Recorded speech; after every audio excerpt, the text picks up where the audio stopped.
সেজন্য জানমাল আমানত, শরীয়তের বিধিবিধান আমানত, অঙ্গ প্রত্যঙ্গ আমানত। গুনাহ করলে অঙ্গ প্রত্যঙ্গের খেয়ানত হয়, সাথে সাথে অপর মুমিনের জান মাল রক্ত আরেক মুমিনের জন্য আমানত। এক মুমিন অপর মুমিনের মাথায় বাড়ি দিয়া রক্তাক্ত করবে না, এক মুমিন অপর মুমিনের সম্মান নষ্ট করবে না, এক মুমিন অপর মুমিনের সম্পদ অন্যায়ভাবে দখল দিবে না। আমরা যদি আমানতদার হইতাম, এই গুণগুলো যদি আমরা অর্জন করতাম, তাহলে সমাজ কত সুন্দর হয়ে যাইত, ঠিক কিনা বলেন? তাহলে আল্লাহ তাআলার সুন্দর ওয়াজের প্রথম ওয়াজ আমানতদার হও। 2 নাম্বার, ইদা হাকামতুম বাইনান নাসি আন তাহকুমু বিল আদল। তোমরা যখন মানুষের মধ্যে বিচার আচার করবা, ন্যায় বিচার করবা, ন্যায় বিচার ইনসাফগার হও, ন্যায় বিচারক হও। যদি শত্রু তোমার কাছে বিচার চাইতে আসে, খবরদার শত্রুতার কারণে তার উপরে তুমি অবিচার করবা না। আল্লাহ তাআলা বলেন, ওয়ালা ইয়াজরিমান্নাকুম শানাআনু কওমিন আলা আল্লা তা'দিলু ই'দিলু হুয়া আকরাবু লিত্তাকওয়া। কোন কওমের প্রতি বিদ্বেষ বশত তোমরা তাদের উপরে অবিচার করো না। সেজন্য সর্বক্ষেত্রে ন্যায় বিচার দরকার। আর ন্যায় বিচার যখন হবে, এটা মেনে নেওয়ার মন মানসিকতা দরকার। আমাদের সমাজে যাদের একটু প্রভাব আছে, এরা ন্যায় বিচার মানে না। নিজে অপরাধ করার পরেও সে ন্যায় বিচার মেনে নেয় না, বরং যে নিষ্পাপ নিরপরাধ তার উপরে চাপায়া তাদের উপরে জুলুম অত্যাচার করে, আছে না নাই? জন্য আমরা যদি বিচারের সুযোগ পাই, কখনো অবিচার করব না। সেই বিচার হতে পারে ঘরোয়া বিচার। অনেক সময় অনেক বাপ আছে, 2 ছেলের মধ্যে মীমাংসা করবে, একজনের দিকে একটু টানে বেশি, আর একজনের দিকে একটু টানে কম, আছে না নাই? এই বাপও কিয়ামতের দিন ধরা হয়ে যাবে। 2-3টা ঘটনা বইলে আলোচনা শেষ করে দিব। শুনেন, অতীতের মানুষ কেমন বিচারক ছিল, আবার ওই মানুষগুলো কেমন ভাবে ন্যায় বিচার মেনে নিতেন। খলিফাতুল মুসলিমিন হযরত ওমর রাদিয়াল্লাহু তাআলা আনহু একদিন বাজারে গেছে। একজন আহলে কিতাব থেকে একটা ঘোড়া কিনছে। ঘোড়াটা নিয়ে যখন বাজারের বাইরে গেছে, ঘোড়ায় উইঠা হাঁটা শুরু করবে, যাবে, দেখে ঘোড়া হঠাৎ করে অসুস্থ হয়ে গেছে, এক ঠ্যাং খোড়া হয়ে গেছে, ওনারে নিয়ে আর চলতে পারে না। বাজারের মধ্যে আবার ফিরে আসছে, আইসা বলে, এই মিয়া, কি ঘোড়া দিছো আমারে? তোমার ঘোড়া অসুস্থ ঘোড়া। এইবার ওই আহলে কিতাব বলে, না, আমি আপনার কাছে ভালো ঘোড়া বিক্রয় করেছি। আর ওমর রাদিয়াল্লাহু তাআলা আনহু বলে, না, ঘোড়া তোমার ভালো না। খলিফাতুল মুসলিমিনের সাথে তর্কাতর্কি চলতেছে। এইবার দুইজনের এই সমস্যা নিরসনের জন্য তো একজনকে দরকার। শুরাই উনি আমাদের মধ্যে ফয়সালা করে দিবে। কাজী শুরাই আসছে, কি হয়েছে বলে, আমাদের দুইজনের মধ্যে এই সমস্যা, আমাকে একটু সমাধান করে দেন। এবার তিনি দুইজনের কথাই সুন্দরভাবে শুনছেন। বিচারকের দায়িত্ব হলো বাদী বিবাদী উভয়ের পূর্ণ বক্তব্য যথাযথভাবে সব গুরুত্ব সহকারে শুনতে হবে, এরপরে রায় দিতে হবে। এখন মনে করেন, শোনার পরে শুরাই বলতেছে, খলিফাতুল মুসলিমিন, আপনার চাওয়াটা কি তাই বলেন। বলে, আমি চাই এই ঘোড়া আমি নেব না, আমি ফেরত দিয়ে দেব। এখন উনি বলতেছে, হ্যাঁ, আপনি ফেরত দিতে পারবেন, অসুবিধা নাই, তবে আপনি যখন ঘোড়া কিনছিলেন তখন কি অবস্থা ছিল? তখন তো ভালো ছিল। বলে, আপনি ফেরত দিতে পারবেন তখন যখন ভালো ঘোড়াটাই ফেরত দিবেন। এখন বলেন, রায় কি ইহুদির পক্ষে গেছে নাকি ওমরের পক্ষে গেছে? ইহুদির পক্ষে গেছে, ওমর রাদিয়াল্লাহু তাআলা আনহুর বিপক্ষে গেছে, খলিফাতুল মুসলিমিনের বিপক্ষে রায় গেছে। আমাদের দেশে, আমাদের দেশ না শুধু গোটা দুনিয়ায়, প্রধান বিচারক যদি বিচার করে আর রায় যদি রাষ্ট্রপ্রধানের বিপক্ষে যায়, ওই বিচারকের গদিতে আগুন ধরে যাবে কয়েক মিনিটের মধ্যে, ঠিক কিনা বলেন? খলিফাতুল মুসলিমিন হযরত ওমর বলতেছে, হ্যাঁ, তুমি তো ঠিকই বলছো, এটাই তো ন্যায় বিচার। আমাদের দেশ হইলে ন্যায় বিচার যদি করত বিচারক, তার 14 গোষ্ঠী ধরে উৎখাত হয়ে যাইত। কিন্তু খলিফার বিপক্ষে রায় গেছে, ন্যায় বিচার, রাগ হয় নাই, প্রমোশন দিয়া দিছে। বলতেছে সুরাই কুফার প্রধান বিচারকের আসন খালি, তুমি আজকেই চলে যাও, আমার থেকে লিখিত নিয়ে যাও, এখন থেকে তুমি হইলা কুফার প্রধান বিচারক। অগণিত দুরূদ ও সালাম সাইয়্যিদুল আম্বিয়া, আশরাফুল আম্বিয়া, খাতামুল আম্বিয়া, ইমামুল মুরসালিন, রহমাতুল লিল আলামিন, মুহাম্মাদুর রাসূলুল্লাহ সাল্লাল্লাহু আলাইহি ওয়াসাল্লামের উপর আমি আপনাদের খেদমতে পবিত্র কোরআনুল কারীমের সূরা নিসার 58 নম্বর আয়াত তিলাওয়াত করেছি ও রাসূল আকরাম সাল্লাল্লাহু আলাইহি ওয়াসাল্লামের অগণিত হাদিস থেকে একটা হাদিস পাঠ করেছি। আল্লাহ তাআলার কাছে তৌফিক চাই, আল্লাহ তাআলা কিছু কথা আমাকে বলার সুযোগ করে দেন, যে কথাগুলো আমাদের সবার দুনিয়া এবং আখিরাতের জন্য কল্যাণকর হয়। সকলে বলি আমিন। আমি যে আয়াতটা আপনাদের খেদমতে তিলাওয়াত করেছি, ওই আয়াতের মধ্যে আল্লাহ সুবহানাহু ওয়া তাআলা খুবই সুন্দর 2টা বিষয়ের উপদেশ আমাদেরকে দিয়েছেন। কয়টা বিষয়ের? 2টা বিষয়ের। যদিও কোরআনুল কারীমের মধ্যে আল্লাহ সুবহানাহু ওয়া তাআলা বিভিন্ন জায়গায় ওয়াজি বেশি করছেন। কোরআনুল কারীমের যত আয়াত আছে, আয়াতগুলোর মধ্যে বিধানাবলী সংক্রান্ত আয়াতের সংখ্যা হলো 500। কত বলেন তো? 500। আর বাকি যেই 6000-এর মতো আয়াত আছে, ওই আয়াতগুলো হলো ওয়াজ, নসিহত, উপদেশ। তা যে আয়াতটা আপনাদের খেদমতে তিলাওয়াত করেছি, এটাও খুব সুন্দর 2টি নসিহতওয়ালা একটা আয়াত। এবং এই 2টা উপদেশ নসিহত করার পরে আল্লাহ সুবহানাহু ওয়া তাআলা এই নসিহতকে, এই উপদেশকে খুবই সুন্দর ওয়াজ, খুবই সুন্দর নসিহত বলে স্বয়ং আল্লাহ তাআলা নিজে আবার এটাকে অভিহিত করেছেন যে এটা খুব সুন্দর ওয়াজ। ওয়াজ কইরা নিজের ওয়াজ আবার সুন্দর বলছেন কে? আল্লাহ। মানুষ যদি নিজের প্রশংসা নিজে করে, তাহলে ওই মানুষকে মানুষ ভালো চোখে দেখে না। কিন্তু নিজের প্রশংসা নিজে করে আল্লাহ। কারণ দুনিয়ার কোনো মখলুক, দুনিয়ার কোনো সৃষ্টি মূলত আল্লাহ তাআলার প্রশংসা করে শেষ করতে পারে না। সেই 2টা ওয়াজ আমরা শুনবো, জানবো, সাথে সাথে জীবনের সাথে আমলে পরিণত করব ইনশাআল্লাহ। কারা কারা তৈরি আছে একটু হাত উঁচু করি। নারায়ে তাকবীর, নারায়ে তাকবীর। মাশাআল্লাহ, হাত নামান। মাইকটা আগে গুঞ্জে ছিল ওইটাই, আজকে আওয়াজ সুন্দর আসতেছে না, সেদিন সুন্দর আসছে।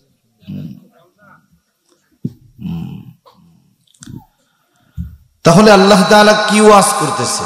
এই বক্সের ওই যে নয়েজটা, সেটা বাদ দেন, আওয়াজটা ক্লিয়ার ছাড়েন।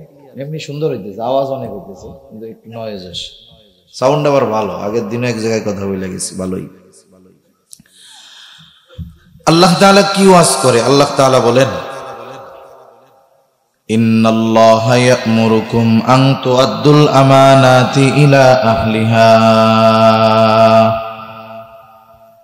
ওয়া ইযা হাকামতুম বাইনান নাসি আন তাহকুমু বিল আদল।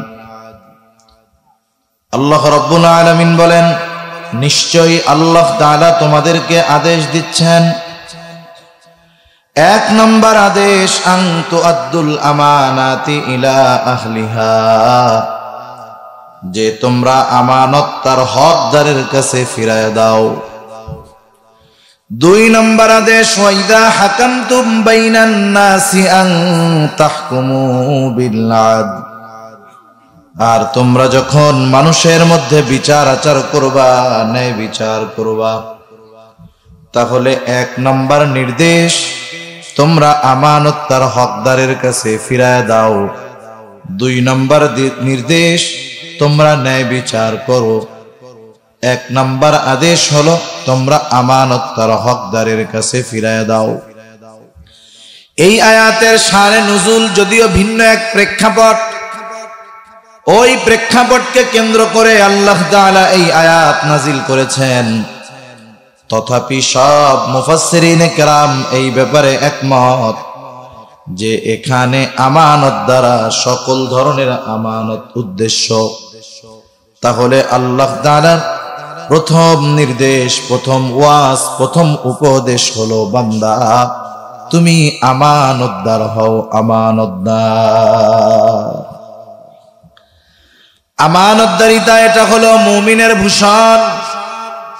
কারণ প্রকৃত মুমিন কখনো খেয়ানতকারী হয় না, আর যে খেয়ানত করে সে মুমিন হতে পারে না। রাসূল আকরাম সাল্লাল্লাহু আলাইহি ওয়াসাল্লাম হাদিসের মধ্যে জানায় দেন, আমানতের খেয়ানত করা এটা হলো মুনাফিকের আলামত। কার আলামত? একটু জোরে বলেন। মুনাফিকের আলামত জানা আছে আপনাদের? রাসূলুল্লাহ সাল্লাল্লাহু আলাইহি ওয়াসাল্লাম বলেন এক হাদিসের মধ্যে, মুনাফিকের আলামত তিনটা। আর এক হাদিসের মধ্যে নবী জানায় দেন মুনাফিকের আলামত হলো চারটা। এক নাম্বার, ইদা হাদ্দাসা কাযাবা। মুনাফিকের এক নাম্বার আলামত হলো মুনাফিক যখন কথা বলে মিথ্যা কথা বলে। দুই নাম্বার আলামত, ইদা ওয়াদা আখলাফা। মুনাফিক যখন ওয়াদা করে ওয়াদা খেলাফ করে। ইদা তুমিনা খানা, আমানতের খেয়ানত করে। চার নাম্বার, আর এক হাদিসে এইটা বাড়ায়া আসছে, ওয়া ইদা তাখাসামা ফাজারা। মুনাফিকের সাথে যখন কারো তর্ক বিতর্ক হয়, ঝগড়া বিবাদ হয়, মুনাফিক মন্দ বকাঝকা করে। এই চার আলামতওয়ালা নামাজি নামাজ পড়ে, আবার এই মুনাফিকের চারটা আলামত তার মধ্যে আছে। এরকম লোক তো আলহামদুলিল্লাহ আপনাদের কটিয়াদি নাই মনে হয়, আছে? হ্যাঁ, মনে করেন আমরা তো একটা মানুষের পরিচয়, সুরাত, আকৃতি এগুলা দেখি। মনে করেন দেখলাম মুসলমান ঘরের পোলা, মুসলমান নাম, আমরা একে ইমানদার ভাবি, সেইভাবে তার পরকালের যাত্রার ব্যবস্থা করি। কিন্তু দেখা যাবে এমন অনেক মানুষ আছে, নাম মুসলমানের মতো, বাপ মুসলমান, মা মুসলমান, বংশ মুসলমান, কিন্তু সে তার কিছু কর্ম বিশ্বাসের দ্বারা কোন সময় যে সে বেঈমান হয়ে গেছে ও নিজেও টের পায় নাই। ঠিক কিনা বলেন? মুনাফিকের আলামত গুলো কারো মধ্যে যদি বিস্তার লাভ করে ফেলে, তাহলে একটা সময় ঈমানহীন হয়ে যাওয়ার আশঙ্কা থাকে। তাহলে মুনাফিকের আলামত গুলার মধ্যে অন্যতম এক আলামত হলো ইদা তুমিনা খানা, আমানতের খেয়ানত করা। নবীজি সাল্লাল্লাহু আলাইহি ওয়াসাল্লাম জানায় দেন আমানতদারিতা গুরুত্বপূর্ণ এক জিনিস। এজন্য নবীজি জানায় দেন আমানতদারিতা শুধু যে একটা নেক আমল তা নয়, আমানতদারিতার সম্পৃক্ততা, আমানতদারিতার সম্পর্ক হলো ঈমানের সাথে। এজন্যই নবীজি বলেন লা ঈমানা লিমান লা আমানাতা লা। নবীজি বলেন যার মধ্যে আমানতদারিতা নাই তার ঈমান নাই। সেই জন্য আমানতদার হওয়া প্রত্যেকটা মুমিনের জন্য জরুরি। আফসোসের ব্যাপার, অনেক পাঁচ ওয়াক্ত নামাজি আছে, মুত্তাকি দিনদার মানুষ আছে, কিন্তু আমানতদারিতার ব্যাপারে তার স্বচ্ছ ধারণা নাই। অনেক মানুষ এরকম আছে, মনে করে আমানত মনে হয় শুধু টাকা পয়সা, কেউ দিল ঠিক মতো রাখলাম, ফেরত দিয়া দিলাম, এতটুকুর মধ্যেই মনে হয় আমানতদারিতার সম্পৃক্ততা, আর কোনো কিছু মনে হয় আমানতদারিতা হয় না। বিষয়টা এমন নয়। আমানতদারিতা এটা ব্যাপক এক জিনিস। আমানতদারিতার সম্পর্কে আমাদের মুমিন হিসাবে ধারণা থাকা অতি জরুরি। সেজন্য আমার জেহেনে যেই কয়েকটা আসে আপনাদের সাথে একটু আলোচনা করি।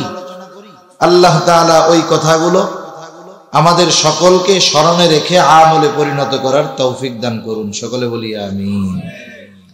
এক নম্বর আমানতদারিতা হয় আদান প্রদান, লেনদেনের মধ্যে। কিসের মধ্যে? লেনদেনের মধ্যে।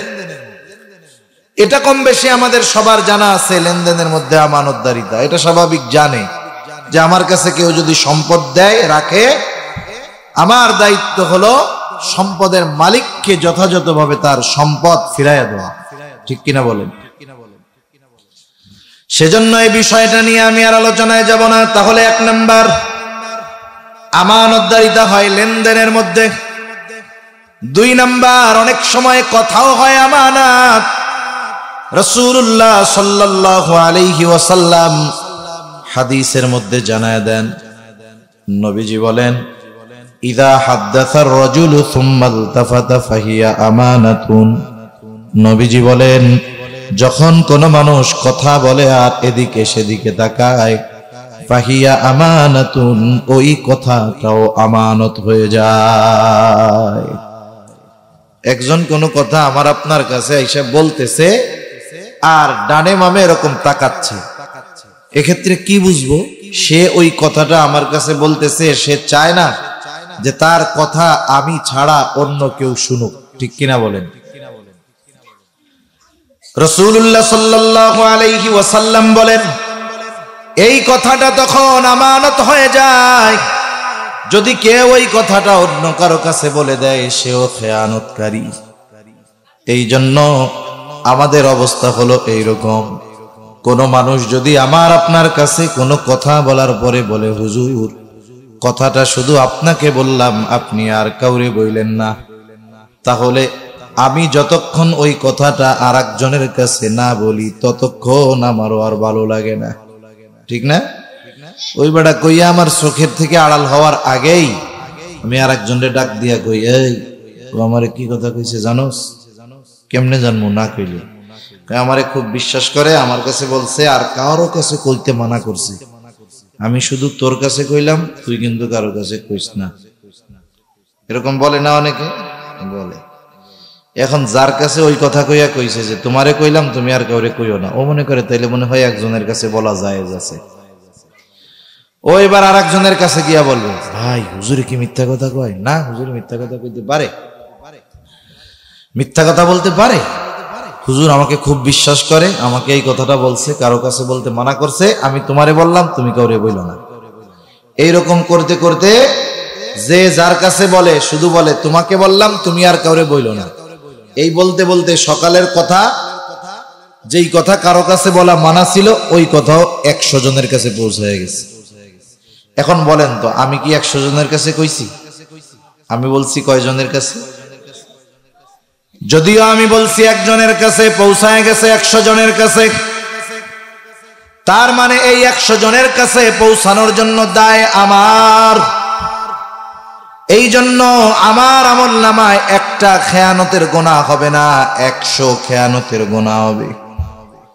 কারণ হাদিসের মধ্যে নবীজি জানায় দেন, যখন কারো দ্বারা কোনো ভালো কাজের সূচনা হয়, নেকের কাজের সূচনা হয়, ওই কাজ যতদিন দুনিয়ায় চলে, যতজন করে, ওই ভালো কাজ করনেওয়ালা যতজন হবে, ওই প্রথম যে শুরু করেছে ওই ভালো কাজ, তার আমলনামায় সকলের পক্ষ থেকে সওয়াব জমা হয়ে যায়। আবার নবীজি বলেন, যখন কারো দ্বারা কোনো গুনার কাজ, পাপের কাজ প্রতিষ্ঠিত হয়, ওই পাপের কাজ, ওই গুনার কাজ যতদিন দুনিয়ায় চলে, ওই কাজ যতজন করে, সকলের গুনার থেকে গোনা প্রথম যে শুরু করে তার আমলনামায় যোগ হয়ে যায়।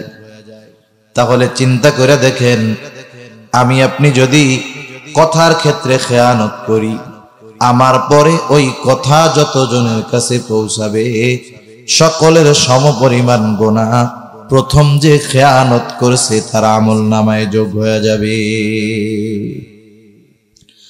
এই জন্য মানুষের কথা সংরক্ষণ করতে হয়।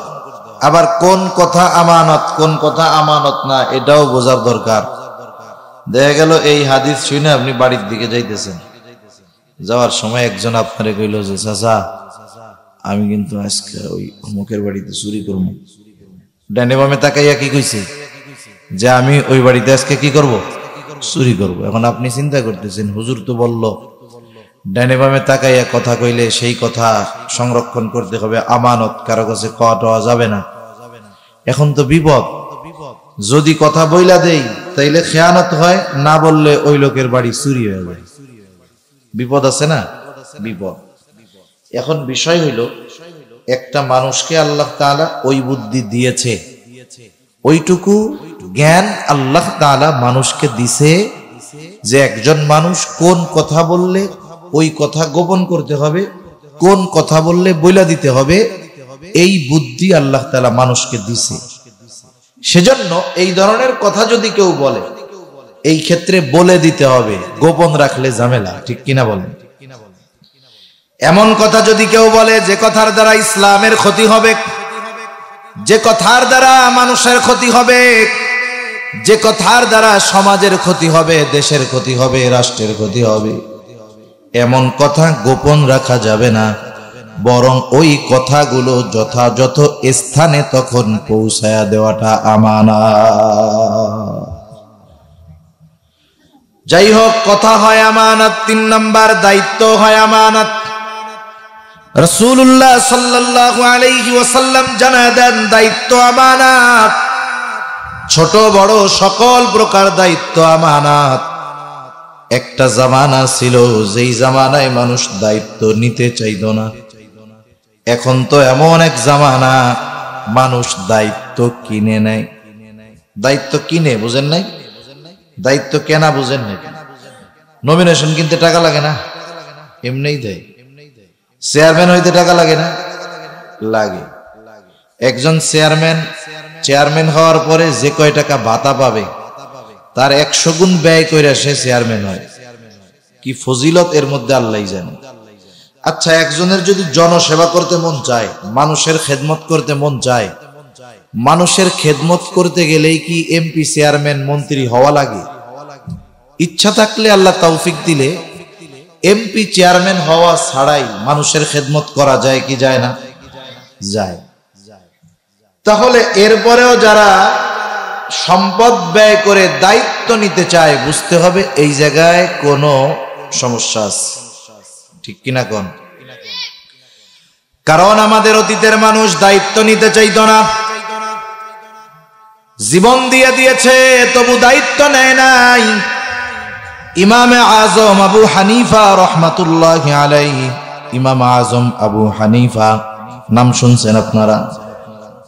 ইমাম আবু হানিফা রহমাতুল্লাহি আলাইহিকে একদিন খলিফা মনসুর বলতেছে, ইমাম আপনি প্রধান বিচারপতির দায়িত্ব গ্রহণ করেন। ইমাম আবু হানিফা রহমাতুল্লাহি আলাইহি সাথে সাথে প্রস্তাব ফিরাইয়া দিলেন। তিনি বললেন, না, আমি এই দায়িত্ব নিতে পারবো না। ইমাম আবু হানিফা খলিফার দায়িত্ব যখন মুখের উপরে ফিরাইয়া দিছে, খলিফা রাগ হয়ে গেছে। রাগ হয়ে চাবুক দিয়ে ইমাম আবু হানিফার গায়ে একটা আঘাত করছে, বাড়ি মারছে। ইমাম আবু হানিফা কিছু বলেন নাই, খলিফা রাজপ্রাসাদে চলে গেল। রাজপ্রাসাদে যাবার পর খলিফা মনসুরের চাচা বলতেছে, মনসুর, কাজটা তুমি কিন্তু ভালো করো নাই। ইমাম আবু হানিফার গায়ে চাবুক দিয়ে আঘাত করছো, কাজটা ভালো করো নাই। তার কাছে তুমি মাফ চাও, ক্ষমা চাও। কারণ একটা মানুষ যখন প্রচন্ড রকমের রাগান্বিত হয়ে যায়, অনেক সময় ওই রাগ মাথায় এমন সিদ্ধান্ত সে নিয়ে বসে, রাগ মাথায় এমন কাজ সে করে ফেলে যা তার গোটা জীবনের আফসোসের কারণ হয়ে যায়। সেজন্য একটা শিক্ষা হলো, আমরা কখনো রাগের মাথায় কোনো বিষয়ের সিদ্ধান্ত নিব না। রাগারাগির সময় কোনো বিষয়ের কি নিব না, সিদ্ধান্ত নিব না। এটা আর একটু ঘুরাই দেন, আওয়াজটা আজকে সুন্দর হইতেছে না ভাই। এমনি বক্সের আওয়াজটা তো মিষ্টি বের হওয়ার কথা, কেড়কেড়া বের হইতেছে কেন? ওই বাইরের আওয়াজ আর এই আওয়াজ মিলতেছে না। একটু ঘুরাই দেন, ওদিক ঘুরাই দেন, আমার কানে আসা লাগবে না ওইটা। তাহলে রাগের মাথায় কোনো সিদ্ধান্ত আমরা নিব না। অনেক সময় দেখবেন গ্রাম অঞ্চলে বেশি হয়, স্বামী স্ত্রীর রাগারাগি, সামান্য বিষয় নিয়ে ঝগড়া লাগছে, এক সময় এই ঝগড়াটা এক পর্যায়ে যায়, দুইজনে এমন রাগারাগি হয় স্বামী স্ত্রীর 14 গোষ্ঠী ধরে তালাক দিয়ে যায়। হয় কি হয় না? হয়। আমাদের মানুষরাও আমরা খারাপ আছি, অল্পতে আমাদের সমস্যা বেশি। সেজন্য রাগের মাথায় কোনো সিদ্ধান্ত নিব না। রাসূল আকরাম সাল্লাল্লাহু আলাইহি ওয়াসাল্লাম জানায়া দিয়েছেন বিষয়টা, যা কই দিকে না যাই। ইমাম আবু হানিফা রাহমাতুল্লাহি আলাইহিকে চাবুক মারবার পর খলিফা মনসুরের চাচা বলতেছে, মনসুর কাজটা তুমি ভালো করো নাই, তার কাছে তুমি মাপ চাও। খলিফা মনসুরের মেজাজটা তো ঠান্ডা, চিন্তা করে আহারে আসলেও কাজটা ভালো হয় নাই। কিন্তু খলিফা গিয়া মাপ চাবে, লজ্জার ব্যাপার। চিন্তা করছে তার প্রধান সহকারী যে, তাকে বলতেছে তুমি আমার পক্ষ থেকে ইমাম আবু হানিফার কাছে গিয়ে মাপ চায় আসো, বলবা খলিফা তার আচরণের কারণে লজ্জিত, ক্ষমা চেয়েছে, ক্ষমা করে দেন। এইবার ওই লোকটাকে পাঠায় দিল, সাথে এক থলে স্বর্ণ মুদ্রা দিয়ে দিছে, যাও। খলিফার বলতেছে, শোনো, ইমাম আবু হানিফাকে বলবা সে যদি এই হাদিয়াটা গ্রহণ করে তাহলে সে যে আমাকে মাফ করছে এই ব্যাপারে আমি সুনিশ্চিত হব। শুধু মুখ দিয়া যদি বলে মাফ করছি হবে না, সাথে সাথে কি করতে হবে? ওই হাদিয়া গ্রহণ করতে হবে। ওই লোক তো চলে গেছে ইমাম আবু হানিফার কাছে, যায় বলতেছে, ইমাম, খলিফা লজ্জিত, আপনার কাছে ক্ষমা চাইছে, ক্ষমা করে দেন। ইমাম আবু হানিফা বলে, হ্যাঁ যাও, তোমারে মাফ করে দিলাম, খলিফাকে জানায় দিও মাফ করে দিয়েছি।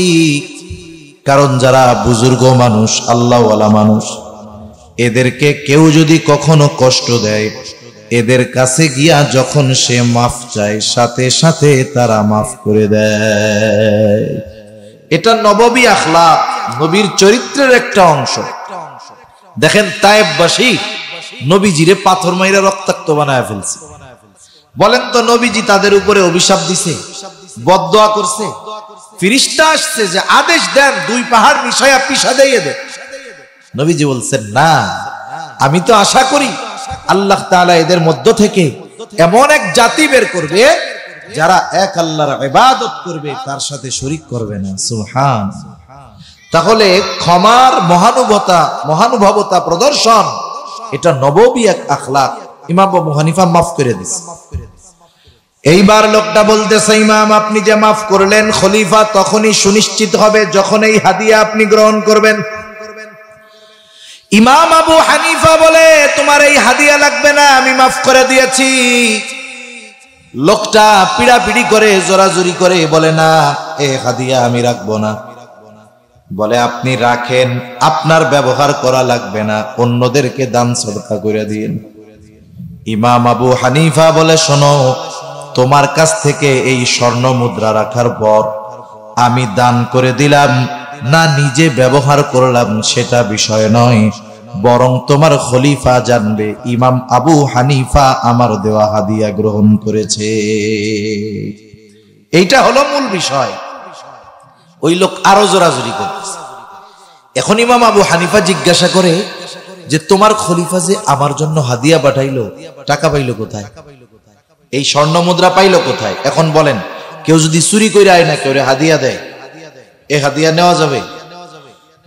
যদি সুনিশ্চিত হওয়া যায় যে এই টাকাটা চুরি করে আনছে, তাহলে ওই টাকা হাদিয়া দিলে গ্রহণ করা বৈধ হবে না। চোরাই মাল কেনা যাবে না। যদি নিশ্চিত হওয়া যায় যে এটা চোরাই মাল, তাহলে কি কেনা যাবে? অনেকে যায় ঢাকা গুলিস্তান মোবাইল কিনতে। আরে মিয়া, মোবাইল যদি কিনতে হয় তুমি তোমার এলাকার দোকান থেকে কিনো, গুলিস্তান যাও কেন? যাই তো চোরাই মাল কিনতে, ঠিক কিনা বলেন? সেজন্য কেউ যদি সুনিশ্চিত হয় যে এই পণ্যগুলো চোরাই পণ্য, চুরি করেই আনছে, তাহলে এই ধরনের পণ্য জানার পরে কেনা বৈধতা নাই, কেনার বৈধতা নেই। আবু হানিফা বলে, পাইছে কোথায় স্বর্ণমোহর? বলে, কোত্থেকে পাবে? রাষ্ট্রীয় কোষাগার থেকে দিছে। ইমাম আবু হানিফা বলতেছে, শোনো, খলিফা রাষ্ট্র পরিচালনার জন্য খলিফার নির্দিষ্ট একটা সম্মানী আছে, ভাতা আছে। আমাদের দেশের প্রধানমন্ত্রীর একটা ভাতা আছে, প্রেসিডেন্টের একটা ভাতা আছে, মন্ত্রীর ভাতা আছে, এমপি সাহেবের ভাতা আছে, চেয়ারম্যান সাহেবের ভাতা আছে, মেম্বার সাহেবের ভাতা আছে। মনে রাখতে হবে কোন রাষ্ট্রপ্রধানের ওই ভাতার বাইরে রাষ্ট্রীয় কোষাগার থেকে একটা টাকাও নেওয়া তার জন্য বৈধ নয়।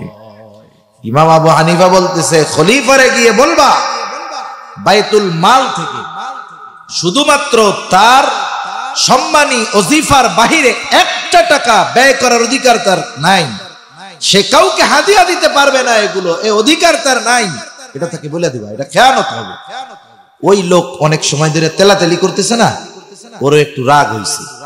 ও খলিফার কাছে স্বর্ণ মুদ্রা নিয়ে বলছে আবু হানিফা এরকম এরকম বলছে, যা কইছে আর একটু সাজায় গুজায় বলছে আর কি। যারা মিথ্যা কথা বলতে পারে এদের কথা সুন্দর হয়, জানেন? যারা বাটপার এদের ভাষা সবচেয়ে সুন্দর। দেখবেন আপনি জানেন ওইটা বাটপার, এরপরেও দেখবেন ওর কথায় আপনি পয়সা যাবেন। আছে না এরকম? গরুর দালালি যেগুলো করে, গরুর হাট তো আছে আপনাকে আশেপাশে, দেখবেন যে দালাল যে কত সুন্দর গরু রে, যেটা একবারে ফালতু গরু ওইটারেও গরু কর্তা জবানায় ফেলবে। কত মানুষ দেখে যে খারাপ, এরপরেও দালালের কথায় পয়সা ওই অসল মাল কিনা বাড়ি ফিরে যায়। আছে না নাই? এখন ও খুব সাজায় গুজায় খলিফারে বলছে, খলিফা আরো রাগ হয়ে গেছে। এবার খলিফা আদেশ দিছে, যাও ইমাম আবু হানিফার কত বড় সাহস, ওকে আটকাও, জেলখানার মধ্যে ভরে ফেলো। ইমাম আবু হানিফাকে জেলখানার মধ্যে আটকায় দেওয়া হলো। ইমাম আবু হানিফাকে চাবুক দিয়ে বাড়ি মারা হতো আর বলা হতো আপনি যদি প্রধান বিচারকের দায়িত্ব গ্রহণ করেন ছেড়ে দেওয়া হবে। ইমাম আবু হানিফা দায়িত্ব নেয় না। দিন যায়, অত্যাচার জুলুমের মাত্রা বাড়তেছে। ঐতিহাসিকদের থেকে দুই ধরনের বর্ণনা পাওয়া যায়। একটা হলো জেলখানার মধ্যেই ইমাম আবু হানিফাকে খাবারে বিষ প্রয়োগ, আর একটা হলো উনি যখন প্রচন্ড রকমের অসুস্থ হয়ে গেলেন, ইমাম আবু হানিফাকে বাড়িতে পাঠিয়ে দেওয়া হলো, গৃহবন্দী করে ফেলা হলো। ওই অবস্থায় ইমাম আবু হানিফা দুনিয়া থেকে বিদায় নিয়ে চলে গেলেন। জিজ্ঞাসা করা হয়েছিল, ও ইমাম আবু হানিফা, আপনি প্রধান বিচারকের দায়িত্ব কেন গ্রহণ করলেন না? এত জুলুম অত্যাচারের পরেও কেন আপনি দায়িত্ব নিলেন না? অথচ ওই দায়িত্ব গ্রহণ করার সব যোগ্যতা আল্লাহ তাআলা আপনাকে দিয়েছিলেন, এরপরেও কেন আপনি দায়িত্ব গ্রহণ করেন নাই? ইমাম আবু হানিফা বললেন, শোনো, আমি যেই দায়িত্ব নেই নাই, কিয়ামতের দিন আল্লাহ তাআলা আমাকে সেই ব্যাপারে জিজ্ঞাসা করবে না। আর যদি আমি প্রধান বিচারকের দায়িত্ব গ্রহণ করতাম, বিচার করতে গিয়ে যদি কোনো ত্রুটি বিচ্যুতি হতো, কিয়ামতের দিন আল্লাহ তাআলার সামনে খেয়ানতের বোঝা নিয়ে আমাকে দাঁড়ানো লাগতো। এই জন্য বাড়ি খাইছি তবু দায়িত্ব নেই নাই। আমাদের অতীতের মানুষ চাবুকের বাড়ি খাইয়া দায়িত্ব নেয় নাই, আর আমরা ঘুষ দিয়া দায়িত্ব নেই জনসেবা করার। ঠিক কিনা কন? কি বড় জনদরদি! এই যে ঘুষ দিয়া জনসেবা করতে চায়, জনগণের খেদমত করতে চায়, এরা কি আসলে জনগণের খেদমত করে? কোশ্চিন কালেও সম্ভব না। সেজন্য দায়িত্ব আমানত। এখন অনেকে চিন্তা করতে পারে যে দূর, এই দায়িত্বের খেয়ানত তো বড় বড় চাকরিজীবী সরকারি লোকজন করে, এসব আমরা কিছু করি না, আমরা কৃষি কাজ করি, গায়ে মাঠে খাইটা খাই, অন্যের জমিতে কাম করে খাই, আমরা আর খেয়ানত করতে যাবো কেমনি? অনেকে ভাবে না এরকম? আরে ভাই, কত ধরনের কত লোক আছে, একেবারে খেটে খাওয়া মানুষটাও খেয়ানত করে। কেমনে করে আমি বলি, আপনাদের অঞ্চলে তো ধান টান লাগায় আলহামদুলিল্লাহ, চাষাবাদ হয় না? একজন মানুষ একাই কি অনেক জমি চাষ করতে পারে নাকি? পারে না। এখন দেখেন, একজন মনে করেন যে কোনো একটা ফসল লাগাইছে, ফসল আবাদ কইরাই তো বাড়ি যায় বসে থাকা যায় না। ধানের চারা রোপণ করেই কি বাড়ি গিয়ে বসে থাকা যায়? এরপরে কত যত্ন আছে না? এরপরে নিড়ানি দিতে হয়, আগাছা থাকলে ওইগুলোরে পরিষ্কার করতে হয়, যত্ন নেওয়ার পরেই না সুন্দর মতো 3 মাস পরে আল্লাহ যদি দেয় ঘরে ধান ওঠে। এখন একজন জমিনে ধানের চারা রোপণ করছে, আগাছা উঠছে, আশপাশ দিয়ে ঘাস উঠছে। এখন যদি পরিষ্কার না করা হয় ঘাসেই তো ধানের চারা খেয়ে ফেলবে। এখন চাচা একা তো আর পারবে না, মুরব্বী মানুষ একজনরে বলতেছে যে আমার ওই 2 শতক জমি তুমি একটু একদিন নিড়ায় দিবা। আপনাদের এলাকায় কি বলে? নিড়ানি তো কয় নাকি? তুমি একটু নিড়ায় দিবা। এখন মনে করেন ওই লোকটা যেই পরিমাণ কাজ করে তাতে একদিনে বা 6 ঘন্টায় ফজর থেকে নিয়ে জোহর পর্যন্ত সে 2 শতক নিড়ায় ফেলতে পারে। আপনি তো আপনার জমিতে কাজ করতে দিবেন তাকে যার কাজের ব্যাপারে আপনার জানা আছে, ঠিক না? নাকি ইমাম সাহেবরে যে বলবেন যে ইমাম সাহেব হুজুর আপনার হলো বেতন হলো মাসে 6000, ডেলি পড়ে 200, তা ওইটি বাদ দেন, ফজরের থেকে জোহর আমার জমিতে কাম করেন, আমি 500 টাকা দিব না। এটা কি ইমাম সাহেবরে বলবেন? ইমাম সাহেবরে বলবেন না, কারণ আপনি জানেন এই কাজ ইমাম সাহেবের না। আপনি যারে দিছেন ও এখন কাজ করতে জমিন দেখায় আপনি বাড়ি চলে আসছে, এখন ওই আল্লাহর বান্দা কাজ শুরু করছে। এখন শয়তান চলে আসছে ওর কাছে, আইসা ওর মাথার মধ্যে ঢুকায়, এই চাচা কিন্তু তোরে খুব ভালোবাসে, দেখোস না অন্য কতজন আছে জমিনে কাম করতে দিয়ে পাশে বৈশা থাকে যে ঠিক মতো কাজ করতেছে কিনা দেখে, আর তোরে জমির এরিয়া দেখায় চলে গেছে, কাকাই তোরে খুব ভালোবাসে। শুধু তাই না, তোরে বিশ্বাসও করে। এই যে শয়তান মাথার মধ্যে ওয়াসওয়াসা দেয়, একটু পরে বলে আগামীকাল তো তোর কাম কাজ নাই, কেমনে চলবি? এবার শয়তান ওয়াসওয়াসা দিচ্ছে, তাহলে কাজটা একটু ডিলে কর। মানে একদিনের কাম কয়দিন লাগাবি? 2 দিন। ও চিন্তা করে আগামীকাল তো কাম কাজ নাই, কাকাও তো কইলেই বিশ্বাস করবে, তাইলে 1 শতক জমি সুন্দর মতো জোহর পর্যন্ত ধীরে ধীরে বিড়ি খাইতে খাইতে আস্তে আস্তে 1 শতক জমি ইচ্ছা করে দেরি করে আর 1 শতক কালকে লেগে রেখে দিছে। এখন চাচা আবার বলছে যে আসরের নামাজ পড়া ওই 4 দোকানের ওই জায়গায় আইসো, তোমার টাকা দিয়ে দিব। এখন বিকাল বেলা চাচার কাছে গেছে, চাচা কিছু বলার আগেই যে কি কয়, আরে চাচা তুমি আমারে কি জমি দেখাই দিছো? তুমি তো ঘাসের মাটির উপরে দেখছো, নিচে তো দেখো নাই, শিকড় একটাই বড়। আরে আমি এর লেগেই এক বেলায় 1 শতক হইছে, অন্য কেউ হইলে আধা শতকও নিড়াইতে পারতো না। বলেন তো এরকম কথা বলার পরে চাচা খুশি হবে না বেজার হবে? খুশি হবে। জোরে বাবা, অন্য কেউ রে নিলে 4টা লাগতো, 2000 টাকা শেষ, এর দিয়ে তো 2টাই কাম হয়ে যাবে। এবার টাকা দিয়ে ঠিক আছে আগামীকালকে ওই কাজটা করে ফেলাই। এখন বলেন এই যে লোকটা ধোকা দিল, কৃষি কাজ করে কত পরিশ্রম করছে, এই যে ধোকা দিল এ কি দায়িত্বের খেয়ানত করে নাই? ও যে টাকাটা ফাঁকি দিয়ে নিছে ওর লেগে কি জায়েজ হয়েছে? সেজন্য সমাজের শুরু থেকে নিয়ে শেষ, উঁচু থেকে নিয়ে নিচু একেবারে সবাই এই খেয়ানতের সাথে জড়িত, শিক্ষিত থেকে অশিক্ষিত। বরং মানুষ যারা গড়বে, মানুষ গড়ার কারিগর হলো শিক্ষক, এরাও খেয়ানত করে। কেমনে করে? মনে করেন স্কুলে যাবে ছাত্রছাত্র অনেকজন, শিক্ষকের দায়িত্ব কি? ক্লাসে যারা আছে এদেরকে পড়া বুঝাবে, এটা দায়িত্ব শিক্ষকের। কিন্তু শিক্ষক কি করে জানেন? ক্লাসে যাই একটা অঙ্ক করছে, কয় তোমরা বুঝছো? 50 জনের 5 জন কয় বুঝছি, আর 45 জন বলে স্যার কিছু বুঝি নাই। এখন স্যার কি কয়? বুঝবা কেমনে? আমার কাছে তো প্রাইভেট পড়ো না। কাহিনী বোঝেন নাই? ওই যে আইসো, আমি ওই জায়গায় বিকাল বেলায় কোচিং করাই, আইসো অঙ্ক ভালো মতো বুঝাই দিব না। মাস শেষে কি স্যার বেতন কম নিবে নাকি? বেতন কম নিবে?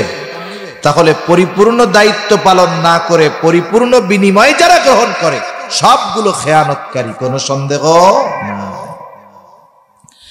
সেই জন্য দায়িত্ব আমানত, সময়টা আমানত।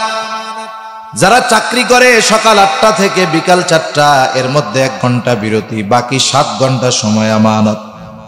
এই সময় নিজের কাজে ব্যবহার করা যাবে না। সন্তান সন্ততি আমানত, শরীয়তের বিধিবিধান আমানত। আল্লাহ রাব্বুল আলামিন বলেন, ইন্না আরাদনাল আমানাতা আলাস সামাওয়াতি ওয়াল আরদি ওয়াল জিবাল ফাআবাইনা আন ইয়াহমিলনাহা ওয়া আশফাকনা মিনহা ওয়া হামালাহাল ইনসান। আল্লাহ তাআলা বলেন, আমি এই আমানত আসমানের কাছে, জমিনের কাছে, পর্বতের কাছে পেশ করলাম। তারা এই আমানত বহন করতে অস্বীকৃতি জ্ঞাপন করলো। ওয়া হামালাহাল ইনসান, মানুষ এই আমানত বহন করলো। কি সেই আমানত যেটা আমরা বহন করেছি?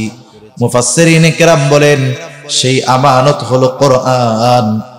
কোন মুফাসসির বলেন সেই আমানত হলো শরীয়তের সকল বিধিবিধান। এই কোরআন আমানত, শরীয়তের বিধিবিধান আমানত, একই কথা। তাহলে শরীয়তের যত আদেশ নিষেধ আছে সব আমাদের উপরে কি? একটু জোরে বলেন তো। আমানত। ঘুম আসতেছে? আর একটা তাকবীর দেন, নারায়ে তাকবীর।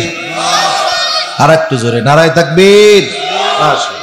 আমি আর বেশি সময় নিব না, 20 মিনিটের মধ্যে কমপ্লিট হয়ে যাবে ইনশাআল্লাহ। তাহলে শরীয়তের যত বিধিবিধান আছে সব আমাদের কাছে কি বলেন তো? আমানত দিবেন কে? অনেকে আরে আমরা পাবলিকের আমানত খেয়ে ফেলি, আল্লাহর আমানত আমরা খেয়ে ফেলি।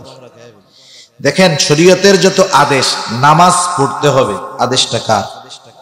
আর একটু আস্তে কোন, কার? আল্লাহ। এখন কেউ যদি নামাজ না পড়ে একটা গুনাহ হয় না? গুনাহ হয়। নামাজ এই আদেশ প্রথমে অমান্য হয়, এই আদেশটা হলো আমানত। না মানার কারণে খেয়ানত হয়, আর না মানলে তো একটা শাস্তি আছে, মানে নামাজ না পড়লে একটা শাস্তি আছে, সেটা তো আছেই। তার মানে দেখেন আদেশ অমান্য করলে প্রথমে হয় খেয়ানত, এরপরে হয় শাস্তি। নিষেধ আছে, যেমন হারাম খায়ও না, সুদ খেও না, নিষেধ করছেন কে? এখন কেউ যদি হারাম খায়, সুদ খায়, অন্যটা মাইরা খায়, 1 নম্বরে হয় হলো খেয়ানত, ওই যে নিষেধ অমান্য করছে। 2 নম্বরে হয় ওই যে পাপটা করছে সেই পাপের গুনাহ। সেজন্য শরীয়তের বিধিবিধান আমানত, টাকা পয়সাও আমানত, জানমাল আমানত। আল্লাহ রাব্বুল আলামিন বলেন ইন্নাল্লাহা আশতারা মিনাল মুমিনিনা আনফুসাহুম ওয়া আমওয়ালাহুম বিআন্না লাহুমুল জান্নাহ। আল্লাহ তাআলা বলেন আমি মুমিনের জান এবং মালকে জান্নাতের বিনিময়ে ক্রয় করে নিয়েছি। আল্লাহ তাআলা বলেন আমি কিনে নিয়েছি, মানে কেনা বেচা হয়ে গেছে। মুমিনের জানমাল জান্নাতের বিনিময়ে আল্লাহ তাআলার সাথে কেনা বেচা হয়েছে। জানমাল যদিও আমার কাছে আছে, কিন্তু মালিক কে? জোরে কোন তো। জান্নাত যদিও আল্লাহ তাআলার কাছে আছে, মালিক কারা? আমরা। আমরা আমরা মুমিন মালিক যদিও আল্লাহ তাআলার কাছে আছে। একটা উদাহরণ দিই, বুঝতে সহজ হবে। মনে করেন এক লোক ফজরের নামাজ পড়া রাস্তায় বের হইছে হাঁটার জন্য। আল্লাহর বান্দা হাঁটতেছে, ওই দিক গেছে, হাঁটতে হাঁটতে মেন রোডের কাছাকাছি গেছে, যায় দেখে এক লোক একেবারে তরুতাজা কচি কদু, কদু চেনেন তো? কদু হয় না, বিক্রির জন্য বসে আছে। আপনাদের এদিকে হয় কদু? আচ্ছা, খাওয়াইলেই না বুঝমু যে কদু হয়। আচ্ছা, যাই হোক, এখন কদু নিয়ে বসে আছে। মোটামুটি যারা ইসলাম সম্পর্কে বোঝে, ওলামায়ে কেরামের সাথে চলাচল করে, এরা জানে যে নবীজির পছন্দের তরকারি হলো এই কদু। এই কদুর মধ্যে অনেক উপকার আছে। আমাদের এই যে কয়েকটা রোগের কথা বলি, আপনার হার্টের উপকার হয়, যাদের হাই প্রেসার আছে উপকার হয়, তরকারিটা খুব ঠান্ডা। ব্লাডে কোলেস্ট্রল জমে, রক্তে চর্বি হয়, ওর থেকেই আস্তে আস্তে মানুষ অন্যান্য রোগে আক্রান্ত হয়। এই কদু খাইলে রক্তের চর্বি নিয়ন্ত্রণ থাকে, অনেক উপকার আছে বৈজ্ঞানিক ভাবে। নবীজি খাইতেন, সুন্নাত মনে করে খাইলে উপকারও হবে, সুন্নাতের উপরেও আমল হবে। সুবহানাল্লাহ জোরে কম। খাইয়াও সুন্নাতের আমল হয়। এখন চাচা দেখছে কদু খুব পছন্দ হয়েছে, পড়তে আসছে নামাজ, পকেটে নাই টাকা, দোকানদার রেও চিনে। এখন বলতেছে বেটা কদু কয় টাকা? বলে চাচা 50 টাকা। এখন বলতেছে কদু তো পছন্দ হয়েছে, আমি তো নিমু, কিন্তু টাকাটা আধা ঘন্টা পরে এসে দিব, আর কদুটা নিয়ে যাব, ঠিক আছে? আসো তো আধা ঘন্টা? বলে হ্যাঁ চাচা আছে। এখন বলেন দুইজনের মধ্যে কথাবার্তা শেষ, চাচা ওই দিক চলে গেছে, কদুওয়ালা কদু নিয়ে বসে আছে। এখন বলেন তো কদুওয়ালার কাছে কদু আছে না নাই? কিন্তু কদুওয়ালা কি মালিক আছে? একটু জোরে কর না, মালিক আছে? কদু কাছে আছে, কিন্তু কদুর মালিকানা চাচার। টাকা তো চাচার পকেটে, কদু এর কাছে, কিন্তু সে মালিক নাই। দেখেন জানমাল আমার আপনার কাছে আছে, জান্নাত আল্লাহ তাআলার কাছে আছে, আমি আপনি কিন্তু জানমালের মালিক নাই। মালিক আছি। ওই যে আধা ঘন্টার চুক্তি হইছে, এখন যদি আরেকজন আধা ঘন্টা হওয়ার আগে আইসা বলে কত কদু? বলে 50, 70 টাকা দিব, বেচবি? বলেন তো বেচতে পারবে নাকি? জোরে বলেন, পারবে? কেন পারবে না? টাকা তো পায় নাই, কিন্তু চুক্তি আছে এখনো। সেই জন্য সেই কদু লাভেও বেচতে পারবে না। এখন জানমালের মালিক আল্লাহ, আল্লাহ তাআলা কত মেহেরবান। আমানতের জিনিস ব্যবহার করা যায় না। কেউ যদি কোনো জিনিস আমার আপনার কাছে বলে এটা আমানত, যেইটা দিবে ওইটাই সংরক্ষণ করতে হবে। যদি আইসা বলে যে এই যে টাকাটা আপনার কাছে আমানত, যেই নোটটা দিবে ওই নোটটাই সংরক্ষণ করতে হবে যদি আমানত বলে। আর যদি বলে এমনি জমা রাখলাম, সংখ্যা হিসাবে জমা রাখলাম, তাহলে ব্যবহার করতে পারে, পরে ওই সংখ্যা অনুযায়ী টাকা ফেরত দিলে হবে। কিন্তু আমানত বললে যেইটা দিবে ওটাই সংরক্ষণ করতে হবে। কথা বুঝছেন না? আমানতের জিনিস ব্যবহার করা যায় না, কিন্তু আল্লাহ তাআলা দয়ালু, আমানতের জিনিস আমাদের ব্যবহার করার সুযোগ দিবেন।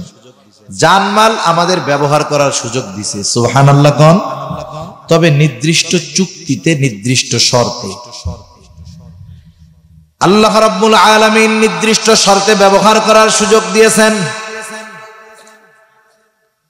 আল্লাহ তাআলা জানায় দিয়েছেন, বান্দা তোমার যা লাগে তুমি খাও, তোমার পরিবার পরিজনকে খাওয়াও, আত্মীয় স্বজনের জন্য ব্যয় করো, গরিব মানুষকে দাও, কোনো অসুবিধা নেই।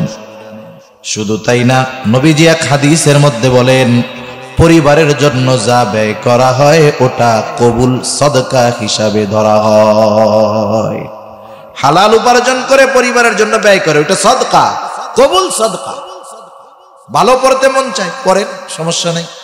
ভালো খাইতে মন চায় খান, সমস্যা নেই। দিনী কাজে ব্যয় করেন, কোনো সমস্যা নেই। এখন কন্ত কেউ যদি ওই টাকা দিয়ে বিড়ি কিনে খায়, সিগারেট কিনে খায়, এরকম লোক তো নাই আপনাদের এদিকে। হায় হায়, এই বিড়ি সিগারেট যদি কিনা খায় তাইলে কি হয় বলেন তো? খেয়ানত হয়, কথা কয় না, বুঝে এরপরেও কয় না। কি হয়? এই সিগারেট টিগারেট এইগুলা খাইলে একসাথে ডাবল হয়, মালেরও ক্ষতি হয়, জানেরও ক্ষতি হয়। মালেরও ক্ষতি হয়, জানেরও ক্ষতি হয়। জানের ক্ষতি কি পরিমাণ হয়? সিগারেটের গায়ে সিগারেটের ফজিলত লেখা থাকে না, ফজিলত লেখা থাকে। এক সময় গায়ে লেখা থাকতো ধূমপান স্বাস্থ্যের জন্য ক্ষতিকর, ওই সিগারেটের দাম ছিল 2 টাকা। এবার সরকার করছে কি, ট্যাক্স বাড়াই দিছে। ফজিলত বাড়াইতে হবে না? ওরাও ফজিলত বাড়াইছে, যে ধূমপানে ফুসফুসে দাম হয়ে গেছে 8 টাকা। এর কয়দিন পরে লেখে ধূমপানে বাবা এখন দেখি 12 টাকা। এরপরে আবার দাম বাড়াইছে, কি লিখবে? পরেও তো আর কিছু লেখার নাই, কি লেখে কয়বার মৃত্যু ঘটায়, লেখা আছে না এরকম? হৃদরোগের কারণ টারণ তো এ ওয়াজ পার হয়ে গেছে, এখন ডাইরেক্ট লেখা থাকে ধূমপান কি ঘটায়, মৃত্যু ঘটায়। 2 টাকার বিড়ি সিগারেট হয়ে গেছে 18 টাকা। এখন যদি আবার দাম বাড়ায়, ওরা কি ফজিলত লিখবে কোন আমারে? এইবার লিখবে ধূমপান জাহান্নামে নাই, আর এটা 30 টাকা করে বাঙালি কিনা খাবে।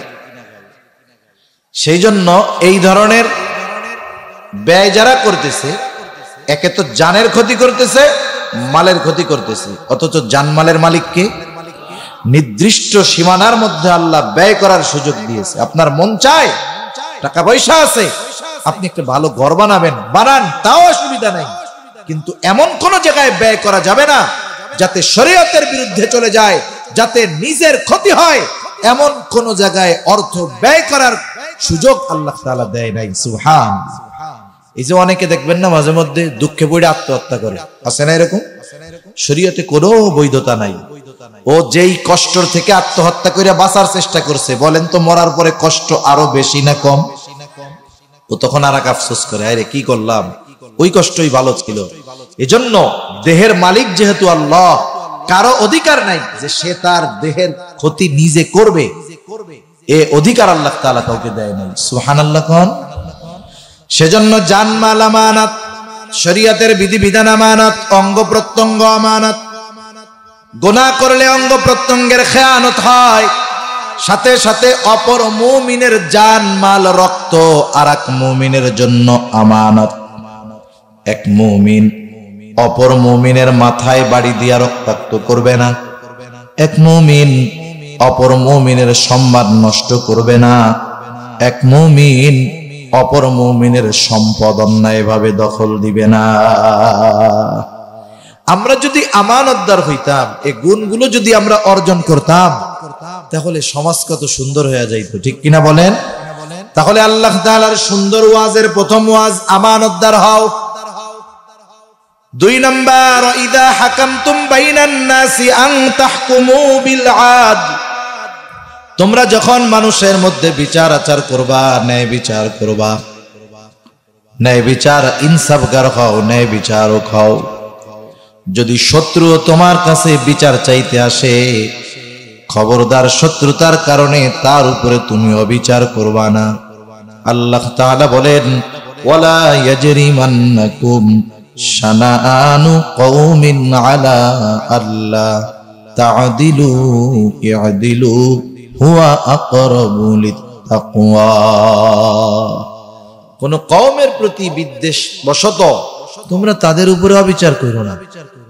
সেজন্য সর্বক্ষেত্রে ন্যায় বিচার দরকার। আর ন্যায় বিচার যখন হবে এটা মেনে নেওয়ার মন মানসিকতা দরকার। আমাদের সমাজে যাদের একটু প্রভাব আছে, এরা ন্যায় বিচার মানে না। নিজে অপরাধ করার পরেও সে ন্যায় বিচার মেনে নেয় না, বরং যে নিষ্পাপ নিরপরাধ তার উপরে চাপায়া তাদের উপরে জুলুম অত্যাচার করে, আছে না নাই? জন্য আমরা যদি বিচারের সুযোগ পাই কখনো অবিচার করব না। সেই বিচার হতে পারে ঘরোয়া বিচার। অনেক সময় অনেক বাপ আছে, দুই ছেলের মধ্যে মীমাংসা করবে, একজনের দিকে একটু টানে বেশি, আর একজনের দিকে একটু টানে কম, আছে না নাই? এই বাপও কিয়ামতের দিন ধরা হয়ে যাবে। দুই তিনটা ঘটনা বইলে আলোচনা শেষ করে দিব। শুনেন, অতীতের মানুষ কেমন বিচারক ছিল, আবার ওই মানুষগুলো কেমন ভাবে ন্যায় বিচার মেনে নিতেন। খলিফাতুল মুসলিমিন হযরত ওমর রাদিয়াল্লাহু তাআলা আনহু একদিন বাজারে গেছে। একজন আহলে কিতাব থেকে একটা ঘোড়া কিনছে। ঘোড়াটা নিয়ে যখন বাজারের বাইরে গেছে, ঘোড়ায় উইঠা হাঁটা শুরু করবে, যাবে, দেখে ঘোড়া হঠাৎ করে অসুস্থ হয়ে গেছে, এক ঠ্যাং খোড়া হয়ে গেছে, ওনারে নিয়ে আর চলতে পারে না। বাজারের মধ্যে আবার ফিরে আসছে, আইসা বলে, এই মিয়া, কি ঘোড়া দিছো আমারে? তোমার ঘোড়া অসুস্থ ঘোড়া। এইবার ওই আহলে কিতাব বলে, না, আমি আপনার কাছে ভালো ঘোড়া বিক্রয় করেছি। আর ওমর রাদিয়াল্লাহু তাআলা আনহু বলে, না, ঘোড়া তোমার ভালো না। খলিফাতুল মুসলিমিনের সাথে তর্কাতর্কি চলতেছে।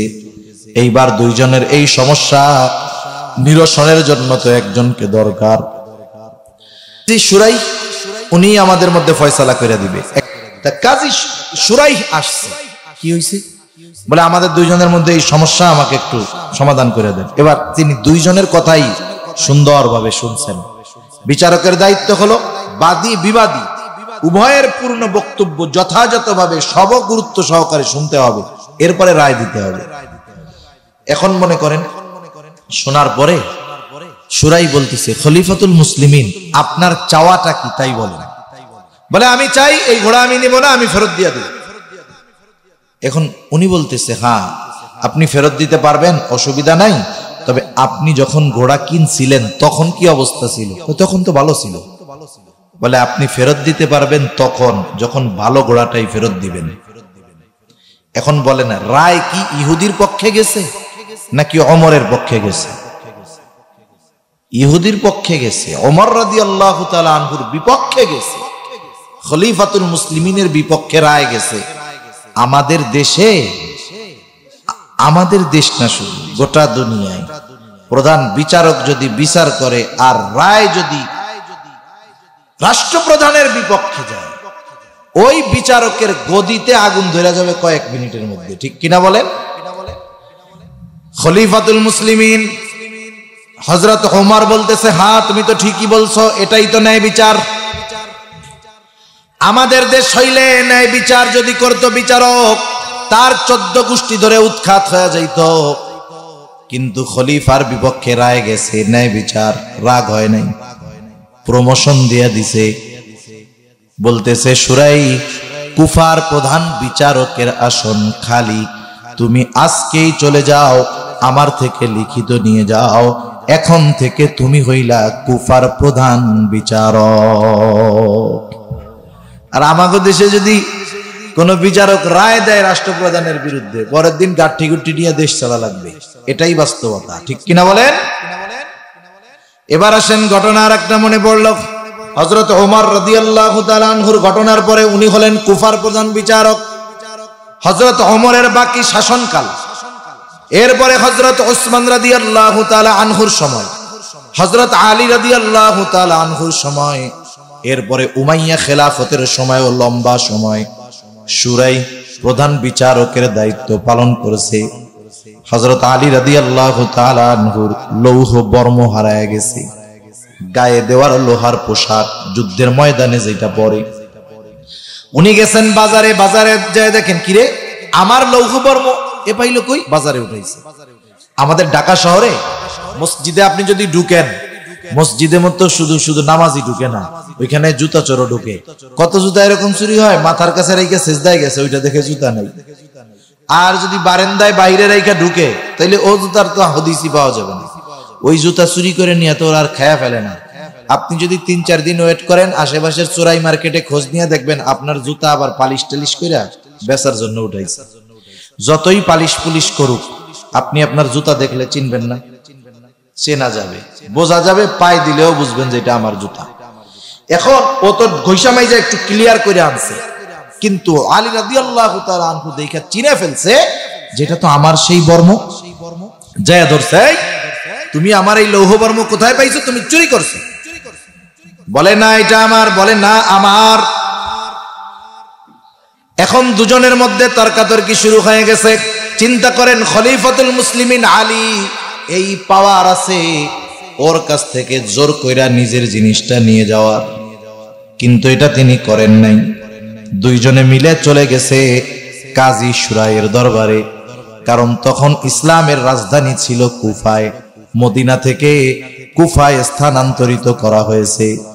বিচারকের কাছে গেছে, কথা হইতেছে। হযরত আলী রাদিয়াল্লাহু তাআলা আনহু বলতেছে এটা আমার।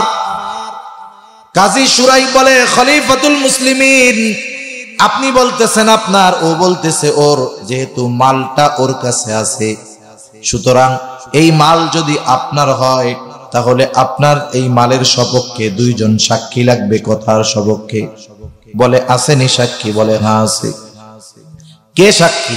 বলে আমার ছেলে আর আমার গোলাম। বলে কাজ হবে না, আপনার ছেলে আপনার ব্যাপারে সাক্ষী দিবে, হবে না। আপনার গোলাম আপনার ব্যাপারে সাক্ষী দিবে, হবে না। আর কেউ সাক্ষী আছে? হযরত আলী রাদিয়াল্লাহু তাআলা আনহু একটা হাসি দিয়া বলে না, আর কেউ নাই। ইসলামের নিয়ম, উনি বুঝতেছে জিনিসটা আমার, কিন্তু শরীয়তের আইন, সাক্ষী লাগবে, প্রমাণ লাগবে, প্রমাণ নাই। এইবার রায় চলে গেল ইহুদির পক্ষে। ইহুদি বর্ম নিয়ে রওনা দিয়ে দিছে। হযরত আলী রাদিয়াল্লাহু তাআলা আনহু কাজী শুরাইয়ের সাথে অন্য কোনো বিষয়ে কথা বলতেছে। ইহুদি কিছুদূর যাওয়ার পরে চিন্তা করলো, আরে বর্ম তো আসলেও আলী, আমি নাইলে পাইছিলাম। এই বিচারক যদি চাইতো খলিফাকে সন্তুষ্ট করার জন্য রায় তার পক্ষে দিয়ে দিতে পারতো, কিন্তু দেয় নাই। তার মানে ইসলাম ইনসাফওয়ালা, ইনসাফ পূর্ণ এক ধর্ম। লোকটা আবার ফিরে আসছে, বলে কি হইছে? এবার ওই ইহুদি বলতেছে, ও শুরাই, বাস্তবতা হলো এটার মালিক খলিফাতুল মুসলিমিন। একদিন উনি কোথাও যাচ্ছিলেন, চলার পথে হঠাৎ ওনার ঘোড়া থেকেই লৌহ বর্ম পড়ে যায়, উনি খেয়াল করেন নাই, চলে গেলেন। আমি ওইটাকে তুলে এনে পরিষ্কার করে বাজারে বিক্রয় করতে আনছি, এটার মালিক উনি, আমি এটা ফেরত দিয়ে দিলাম। সাথে সাথে ইহুদি এই ন্যায় বিচারের উপমা দেখে, দৃষ্টান্ত দেখে ওই কালিমা পড়ে সাথে সাথে মুসলমান হয়ে যায়। আফসোসের ব্যাপার, সেই ন্যায় বিচার আজকে আমাদের সমাজে নাই। সমাজ বিজ্ঞানী যারা, এরা কি বলে জানেন? যেই সমাজের ন্যায় বিচার নাই, মানে অপরাধের সঠিক শাস্তি হয় না, সে সমাজ, সে দেশ থেকে কখনো অপরাধ দূর হয় না। ঠিক কিনা বলেন? আমাদের দেশে দিন যায় দুর্নীতি, চুরি, এই কামগুলা করে, এদের কি সঠিক শাস্তি হয়? যারা করে একজনেরও হয়। বরং কি হয় দেখেন, কয়েকদিন আগে দেখলাম দুর্নীতি দমন কমিশন, আমাদের দেশে একটা কমিশন আছে না, দুর্নীতি দমন কমিশন। খবর হইল দুর্নীতি দমন কমিশনের প্রধানের বিরুদ্ধে দুর্নীতির অভিযোগ। গ্রামের ভাষায় কি কয়, ভূত ছাড়ামু কারে দিয়া, এরাই তো ভূতে ধরছে। আপনি দুর্নীতি দূর করবেন কারে দিয়া? ওই তো বড় দুর্নীতিবাজ। আপনি ন্যায় বিচার পাবেন কার কাছে, কার মাধ্যমে? ওই তো বড় অবিচারক, ওই তো বড় জালেম। জালেমের কাছ থেকে আপনি ন্যায় বিচার পাবেন সম্ভব বলে? সেজন্য সমাজ থেকে অপরাধ যায় না, দিন যায় অপরাধ বাড়ে। কারণ অপরাধী যখন ওই অপরাধ করে একবার দুইবার ছাড় পায়, তখন অন্য মানুষ ওই অপরাধ করতে উদ্বুদ্ধ হয় যে এই অপরাধ করে তো ও ছাড় পেয়ে গেছে, তাহলে আমিও করি। এখন বলেন দিন যাবে, তাইলে অপরাধ এবং অপরাধীর সংখ্যা বাড়বে না কমবে? বাড়বে, এটাই নিয়ম। সেজন্য ন্যায় বিচার না থাকলে কখনো শান্তি আসে না। সর্বশেষ নবীজির একটা হাদিস শোনায় আলোচনা শেষ করে দেই। কুরাইশ বংশের অন্যতম তিনটা শাখা, একটা হলো হাশেমি, আর একটা হলো মাখজুম, আর একটা হলো উমাইয়া। কুরাইশ বংশের হাশেমি শাখা হলো দুনিয়ার সবচাইতে সম্মানিত বংশ এবং শাখা হাশেমি। কুরাইশ বংশের হাশেমি গোত্রে আমার আপনার নবী জন্ম নিয়েছেন। ওই হাশেমি গোত্র নয়, মাখজুমি গোত্রের একজন মহিলা চুরি করেছে, চুরির অপরাধে তাকে শাস্তি দেওয়া হবে। মসজিদে সবাই হাজির। নবীজি সাল্লাল্লাহু আলাইহি ওয়াসাল্লাম হুজরার ভিতরে। সাহাবায়ে কেরাম চিন্তা করে, নবীর বংশের একজন মহিলার চুরির অপরাধে হাত কাটা হবে, এটা নবী বংশের জন্য একটা খারাপ বিষয়। দেখেন না, অনেক সময় হয় এক বংশের একজন খারাপ কাজ করছে, এবার মানুষ ওই বংশের ওই ব্যক্তির ওই অপরাধের কারণে পুরা বংশ ধরে কয় তোগো বংশের লোক তো চোর, এরকম বলে না? তা কুরাইশ বংশের একজন মহিলা চুরির অপরাধে হাত কাটা যাবে, তাহলে নবীর বংশের ব্যাপারে তো ইহুদিরা কাফেররা বলবে দেখ নবীর বংশের মহিলারা চুরি করে। সাহাবায়ে কেরাম নবীর মুহাব্বত, নবীর বংশীয় মুহাব্বত, এই মুহাব্বতের কারণে চিন্তা করতেছে এই মহিলার শাস্তিকে একটু কমানো যায় নাকি। তার নবীজি মনে হয় জানে না যে এই মহিলা কুরাইশ বংশের, তা নবীরই তো জানানোর দরকার, জানাবে কে? নবীজি হযরত যায়েদ রাদিয়াল্লাহু তাআলা আনহুর ছোট্ট একটা ছেলে ছিলেন, নাম হলো ওসামা। ছোট মানুষ, যা শিখায় দেওয়া হয় তাই বলে। পরে বলতেছে তুমি তোমার নানারে গিয়ে বলবা যে না এই মহিলা কিন্তু মাখজুম গোত্রের মহিলা। ছোট্ট মানুষ নবীজির কাছে গিয়ে যা শিখায় দিছে তাই বলছে। নবীজি বুঝতে পারছে যে এতটুকু কথা বলার মতো জ্ঞান এই বাচ্চার নাই, নিশ্চয়ই কেউ শিখায় দিছে। নবীজি রুম থেকে বের হইলেন। বের হওয়ার সময় বর্ণনাকারী বলেন নবীজির চেহারার মধ্যে মনে হচ্ছিল কেউ যেন ডালিমের রস ঢেলে দিয়েছে, এত রাগ চেহারার মধ্যে লাল হয়ে গেছে। নবীজি বলতেছে তোমরা কি আমাকে এমন বিষয়ের জন্য সুপারিশ করতেছ যেই বিষয়ের শাস্তি কার্য করার নির্দেশ দিয়েছেন আল্লাহ? যেই বিষয়ের শাস্তি কার্যকর করার নির্দেশ আল্লাহ দিয়েছে, এমন বিষয়ের ব্যাপারে আমারে সুপারিশ করতেছো, এটা কি সম্ভব? এবার নবীজি এক বক্তব্য দিয়েছেন। বক্তব্যের মধ্যে নবীজি বলেন শোনো, তোমাদের পূর্বে আল্লাহ তাআলা অনেক জাতিকে ধ্বংস করে দিয়েছেন এই কারণে। কোন কারণে? যে তাদের মধ্যে যখন কোনো বংশীয় মানুষ, উচ্চ বংশের মানুষ চুরির অপরাধে আটক হতো, ওই যে উচ্চ বংশের মানুষ ছাইড়া দিত। দেখেন না হাজার হাজার কোটি টাকা ব্যাংকের লুটপাট করে খাইছে, ওরে বাবা উচ্চ বংশের মানুষ ছাইড়া দাও, দেয় কি দেয় না? দেয়। উচ্চ বংশের মানুষ, শরীফ বংশের মানুষ চুরির অপরাধে আটক হলে তাকে ছেড়ে দেওয়া হতো।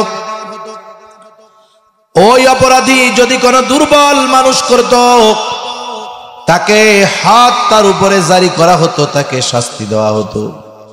তার মানে ওই দুর্বলের উপরে চলতো জুলুম, তার উপরে সাইজ, আর যেটা শরীফ বংশের মানুষ ছেড়ে দেওয়া হতো। নবীজি বলেন এই অবিচারের কারণে আল্লাহ তাআলা বহুত জাতিকে ধ্বংস করে দিয়েছে। নবীজি এবার বলেন শোনো, ওই আল্লাহর শপথ যার হাতে আমার প্রাণ, এই মহিলার জায়গায় যদি মুহাম্মাদের কন্যা ফাতেমাও হইতো, তার মানে নবীজির নিজের কন্যাও যদি হইতো, নবীজি বলেন অবশ্যই অবশ্যই আমি তার হাতটাকে কেটে দিতাম। আমার মেয়ে, এই জন্য সামান্যতম ছাড় তাকে দিতাম না, আমি এখানেও ন্যায় বিচার করতাম। নবীজি এই ন্যায় বিচারের উপমা আমাদের জন্য রেখে গেছে। কিন্তু আফসোস আজকে দুনিয়ার কোথাও ন্যায় বিচার নাই, ঠিক কিনা বলেন? এই আয়াতের ব্যাখ্যায় ইমাম শাফিঈ রাহমাতুল্লাহি আলাইহির একটা বক্তব্য আছে। উনি বলতেছে, যেই জাতি তথা যেই মুমিনের মাঝে এই দুইটা জিনিস যথাযথভাবে পাওয়া যাবে, আমানতদারিতা আর ন্যায় বিচার, ওই জাতিকে কেউ ধ্বংস করতে পারবে না, ও জাতিকে কেউ পরাজিত করতে পারবে না। কিন্তু আফসোস, এই দুইটার কোন গন্ধই আমাদের মধ্যে নেই। আছে বলেন? রাষ্ট্রীয় পর্যায় থেকে নিয়ে একেবারে নিম্ন পর্যন্ত আমানতদারিতা নিহত হয়ে গেছে, ইনসাফ নিহত হয়ে গেছে। আমরা যে কেন বাইসে রইছি আল্লাহই ভালো জানে। বেঁচে আছি, মৃত্যুর অপেক্ষা করতেছি, মরা লাশ জিন্দা লাশের মতো হয়ে আছি, শান্তি নাই। আমাদের অন্তর সব সময় এক ধরনের পেরেশানির মধ্যে কাজ করতেছে। কেন? আমানতদারিতা আর ইনসাফের অভাবে। আল্লাহ সুবহানাহু ওয়া তাআলা আমাদের দেশ সহ তামাম দুনিয়ায় আমানতদার ইনসাফগার শাসক আল্লাহ দান করেন। সকলে বলি আমিন। সাথে সাথে এই দুই ওয়াজ করার পরে আল্লাহ কি বলতেছে? আল্লাহ বলেন, ইন্নাল্লাহা নি'ম্মা ইয়াইদুকুম বিহ, নিশ্চয় আল্লাহ তাআলা কতই না সুন্দর ওয়াজ করলেন। নিজের ওয়াজের প্রশংসা নিজে কইরা কেমন জানি বলতেছে, বান্দা এত সুন্দর দুইটা ওয়াজ করলাম, তোমরা শুনলা, জানলা। এই ওয়াজ শুইনা কি আলোচনা সমালোচনা করো সেটাও আমি আল্লাহ শুনি, কি করো না করো সেটাও আমি আল্লাহ কিন্তু দেখি। আমল করলেও দেখি, না দেখ করলেও দেখি, সমালোচনা করলেও কিন্তু আমি আল্লাহ শুনি। কেন? ইন্নাল্লাহা কানা সামিআন বাসীরা, নিশ্চয় আল্লাহ তাআলা হলেন সর্বশ্রোতা সর্বদ্রষ্টা। এই জন্য কষ্ট কইরা এত রাত বৈশা কথাগুলা শুনলাম। আমরা ইনশাআল্লাহ চেষ্টা করব যে পরিপূর্ণ আমানতদার আর ইনসাফগার হওয়া। চেষ্টা করবো তো আমরা? নারায়ে তাকবীর, আরো জোরে নারায়ে তাকবীর। মাশাআল্লাহ, আমরা হাত নামাই। আল্লাহ সুবহানাহু ওয়া তাআলা আমাদের সকলকে আমানতদার ইনসাফগার হওয়ার তৌফিক দান করুন। সকলে বলি আমিন। সাথে সাথে এই মাদ্রাসাগুলোর মধ্যে তো এগুলোই শিক্ষা দেওয়া হয়, আমানতদারিতার শিক্ষা দেওয়া হয়, ন্যায় বিচারের শিক্ষা।